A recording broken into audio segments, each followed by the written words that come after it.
Δεν ξέρω καν αν έχει κάνει focus αυτό το πράγμα. Λίγο να μου μάθει κάποιο πώ να φοράω τέτοια τσόκερ, γιατί νομίζω ότι το φόρεσα με αποτυχία. Αλλά και πάλι είναι μια εντυπωσιακή αποτυχία, οπότε θα το αφήσω. Λοιπόν, παιδιά, έχω βαρεθεί απλά να αναφέρω προβλήματα, να περιγράφω καταστάσεις, να μιλώ γενικά. Οπότε σήμερα θα μιλήσουμε ειδικά. Σε αυτό το βίντεο θα μιλήσω για τους φίλους και πώς να κάνουμε φίλους. Νομίζω δεν είμαι ο καταλληλότερος άνθρωπος για να μιλήσω για αυτό το θέμα, αλλά θα προσπαθήσω. Και νομίζω ότι η προσπάθεια μετράει. Λοιπόν, όταν είσαι φοιτητής, μαθητής, παιδάκι, είναι πολύ εύκολο να κάνεις φίλους. Αν είστε από αυτά και δεν έχετε φίλους, κάτι κάνετε λάθος. Εντάξει. Όσοι είστε φοιτητές, μαθητές, παιδάκια, μπορείτε πιο εύκολα να κάνετε φίλους. Με ποια έννοια? Ότι πηγαίνετε σε μαθήματα, χόμπι κτλ. Πότε είστε με κάποια άτομα. Καταλαβαίνω για τους πιο δύσκολους ανθρώπους ότι δεν γίνεται να μας αρέσουν όλοι στη τάξη μας. Αλλά, άμα βλέπεις ότι δεν έχεις φίλους, αναγκαστικά πρέπει να συμβιβαστείς, να γίνεις πιο φιλικός.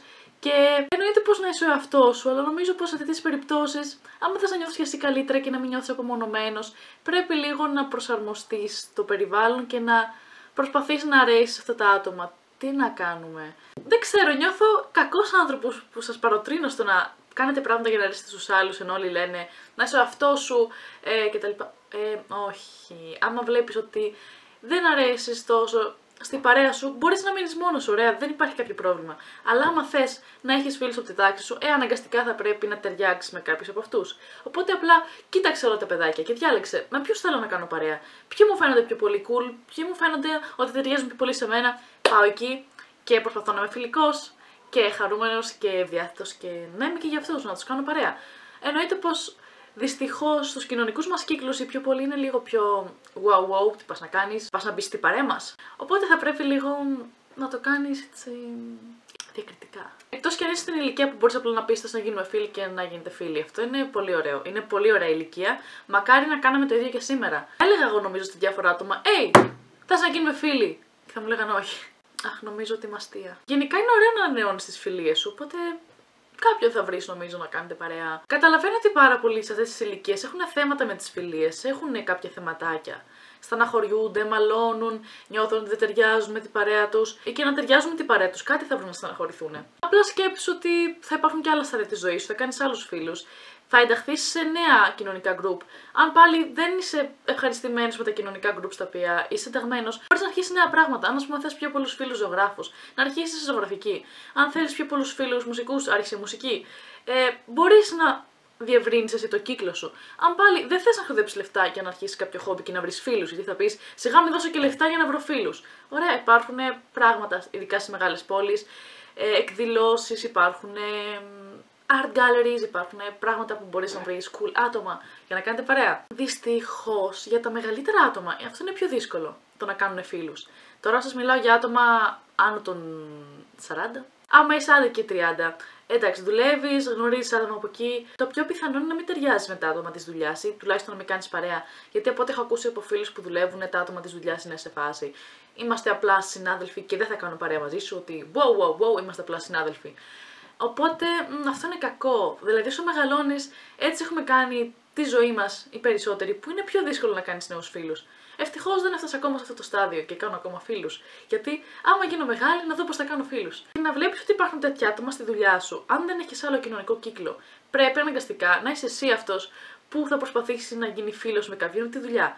Δεν σου λέω να γίνεις ο σπαστικός που όλη την ώρα θα λέει παιδιά να βγούμε, να έρθω μαζί σου. Όχι. Όχι. Μην γίνεις αυτός. Προσπάθησε χαλαρά. Θα πεις μια μέρα, ξέρω εγώ, παιδιά, τι λέτε την Παρασκευή μετά τη δουλειά να πάμε για ένα καφέ, για ένα ποτό, για φαγητό. Αν το πεις αυτό 2 φορές και δεις ότι δεν πιάνει, θα μείνεις χωρίς φίλους. Ναι, δεν έχω άλλη λύση για σένα. Δεν μπορώ να σε βοηθήσω. Μπορείτε να μιλήσετε με αγνώστους στο λεωφορείο, γιατί όχι, ή στο δρόμο. Ή να είστε από αυτούς που θα λένε κρύο, δεν κάνει και σήμερα. Κάπως έτσι και να αρχίσει μια συζήτηση. Γενικά είναι ένα δύσκολο στάδιο η κοινωνικοποίηση. Είναι δύσκολη. Όχι για όλους, για κάποιους είναι, γιατί πρέπει να βγεις από τον εαυτό σου. Να σπάσεις το πάγο σου, το δικό σου πάγο και να μιλήσεις με αγνώστους. Αν όλα τα προηγούμενα δεν έχουν επιτυχία. Τώρα, αν είσαι πάνω από 30, αν είσαι 50 και θες να κάνεις νέους φίλους, ρε παιδί μου, έχουν μεγαλώσει τα παιδιά σου, δεν ξέρω, δεν έχεις εγγόνια, δεν σου κάνουν καν εγγόνια, με τι θα ασχοληθείς? Δεν πρέπει να κάνεις φίλους. Εδώ για σένα, φίλε μου, είναι δύσκολο. Δεν ξέρω τι μπορείς να κάνεις, αλήθεια. Έτσι όπως τα έχουμε κάνει σε μια τέτοια ηλικία, άμα δεν αρχίσεις κάποιο χόμπι, όπου οι περισσότεροι δυστυχώς θα είναι νεότεροι σου και μπορεί να θες ένα άτομο της ηλικίας σου να ταυτιστείς, να μιλάτε για τα παιδιά σας, για τη δουλειά, για τη σύνταξη, για το εφάπαξ και να μην έχεις αυτά τα άτομα. Δεν καταλαβαίνω, είτε δεν είναι τόσο διαδεδομένο άτομα μεγαλύτερης ηλικίας να έχουν χόμπι, να έχουν πράγματα. Το έχουμε αφήσει πάρα πολύ πέρα, άμα το σκεφτείτε, ότι τα παιδιά έχουν δραστηριότητες. Οι μεγάλοι δεν έχουν. Παιδιά, η ζωή δεν σταματάει. Πρέπει να έχετε και εσείς δραστηριότητες. Πρέπει κάθε χρονιά που αρχίζει να πεις τι θα κάνω φέτος μετά τη δουλειά. Όπως τα παιδιά, τι θα κάνουν μετά το σχολείο. Μην το παρατάτε. Καταλαβαίνω πως η ρουτίνα, οι δυσκολίες, η κρίση μας κάνει λίγο να ξεφεύγουμε. Αλλά παιδιά, τα προβλήματα εκεί είναι.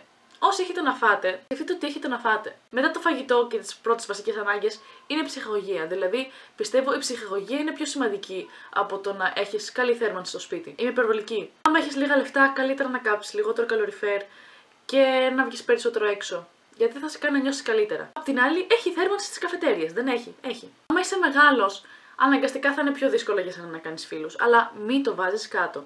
Μπορείς να αρχίσεις κάποιο χόμπι. Να αρχίσεις κάποια ξένη γλώσσα που είναι πιο πιθανό να υπάρχουν άτομα της ηλικίας σου. Να ρωτήσεις αν υπάρχουν τμήμα ενηλίκων. Ακούγεται περίεργο, θα σκεφτεί κάποιος, θα μπω στη διαδικασία να μάθω κάτι για να κάνω φίλους. Ναι, δηλαδή win-win. Και θα μάθεις κάτι και θα κάνεις φίλους. Δεν είναι πολύ ωραίο. Γενικά, μην αφήνετε τη μοναξιά να σας καταβάλει. Μην το κάνετε. Δηλαδή, η ζωή είναι τόσο όμορφη και είναι πιο όμορφο όταν μοιράζεσαι. Όταν έχεις νέα άτομα στη ζωή σου και όταν έχεις γενικά άτομα στη ζωή σου. Θα είναι τόσο ωραίο να έχεις καινούριους φίλους. Δεν σταματάει ποτέ η ζωή. Δεν είναι ότι μετά από ένα στάδιο έχεις τους φίλους που έχεις και τέλος μεγάλωσες, ενηλικιώθηκες, γέρασες. Όχι, η ζωή δεν σταματάει καθόλου και 80 χρονών να είσαι. Πρέπει να κοινωνικοποιείσαι, να περνάς καλά, να χαίρεσαι τις στιγμές της ζωής σου. Δεν σου λέω ότι κάθε μέρα η ζωή σου θα είναι τέλεια και θα περνάνε όλα τόσο όμορφα και θα είσαι χαρούμενος. Όχι, αλλά είναι ωραίο να ξέρεις, ρε παιδί μου, ότι έρχεται το Σαββατοκύριακο, θα δεις τους φίλους σου, θα κάνεις κάτι. Ή μεσοβδόμαδα. Ότι πρέπει να βάζεις αυτό το μπαχαρικό στη ζωή, αυτό το χαρούμενο, το ωραίο. Τώρα που μπαίνει η νέα χρονιά και είμαστε όλοι έτσι θετικά χαρούμενοι, νομίζω δεν είμαστε. Είναι ωραίο να σκεφτόμαστε κάποια πράγματα ξανά. Και ξέρω ότι τα ξέρετε, ξέρω ότι ξέρετε ότι πρέπει να κάνουμε φίλους, ξέρω ότι ξέρετε ότι χρειαζόμαστε τους φίλους και ξέρω ότι αυτά που λέω σας τα λέω βερεσέ. Όχι, πρέπει να σας το θυμίζει κάποιος, να υπάρχει αυτό το σμπρόξιμο για να το κάνετε. Αυτά από μένα, ελπίζω να σας άρεσε αυτό το βίντεο. Αν θέλετε να δείτε πώς είναι να είσαι μόνος, χωρίς φίλους και μόνος στο σπίτι και αυτά, έχω αφήσει ένα βίντεο από κάτω. Να πάτε να το δείτε. Αυτά. Τα λέμε στο επόμενο βίντεο.